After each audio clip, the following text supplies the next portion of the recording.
Another ride, more fuel for the mind. Never chase men again. Mas laom nga pagtan-aw sa gugma og self-respect. Naay mga higayon sa atong kinabuhi nga murag na atay giapas nga gugma. Pero mas dali siya modagan palayo kaysa moduol. Unya magsugod ta og pangutana, unsa may kulang nako? Ngano dili man ko pilion? Sa libro nga Never Chase Men Again ni Bruce Bryans, gibuak ang usa ka importante nga kamatuoran.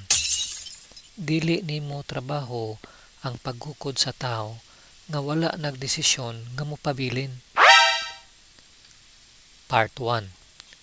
Ang tinuod nga gugma, dili siya sama sa usa ka dula nga ikaw permi ang nagdagan. Ikaw ra permi ang nag-initiate, nag-text, nag-adjust, ug naghulat. Unbalanced na ang storya.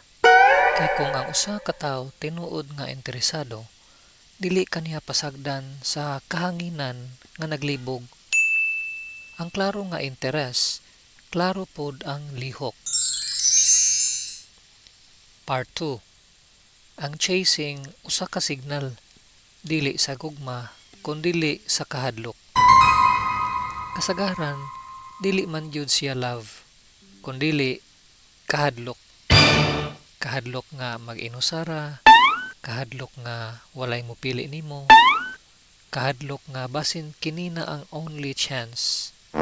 Pero kung kahadlok ang nagdrive sa relasyon, dili siya mo stay nga healthy. Mas magsugod ka og give up sa imong standards para lang dili ka mawala sa usa ka tawo. Part 3. Ang tinuod nga problema, self-respect. Ang libro naghatag og klaro nga mensahe. Kung walay self-respect, dali ra kaayo ka mag-compromise. Dili nimo mabantayan nga gibuhat na nimo ang tanan bisan wala kay gi-receive nga kaparehas nga effort. Ug sa kalibutan sa relasyon, ang imbalance dili na siya love story. Moabot siya og burnout ug emotional exhaustion. Part 4. Ang kalinaw sa pagbiya sa paggukod.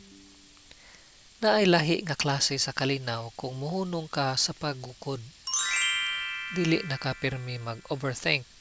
Ganahan ba gyud siya nako? Ngano wala siya nitubag? Instead, magsugod ka og balik sa imong kaugalingon, imong time, imong goals, imong peace. Ug sa dihang mohatag ka og lugar sa imong kaugalingon, makita nimo nga mas daghan di ay ang kinabuhi kaysa usa ka tawo nga dili sure nimo. Part 5. Ang hustong tawo dili nimo pugson. Ang pinaka-simple pero pinakalisod dawaton nga lesson sa libro, ang tinuod nga tawo nga para nimo dili kinahanglan pugson. Dili kinahanglan nga magduha-duha ka pirmi, dili kinahanglan nga mag-compete ka para sa iyang atensyon. Kay kung para nimo siya, mo stay siya, klaro, consistent, ug wala kay kalibog.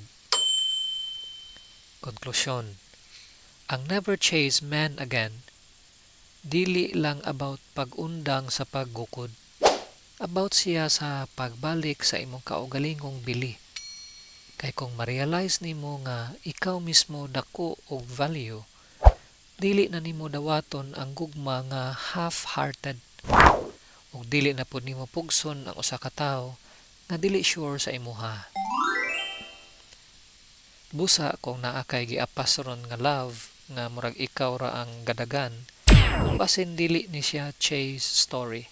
Basin lesson na siya nga dili nimo kinahanglan magukod sa tawo nga para jud nimo. Salamat sa pagtan-aw ug magkita-kita ta sa sunod nga video.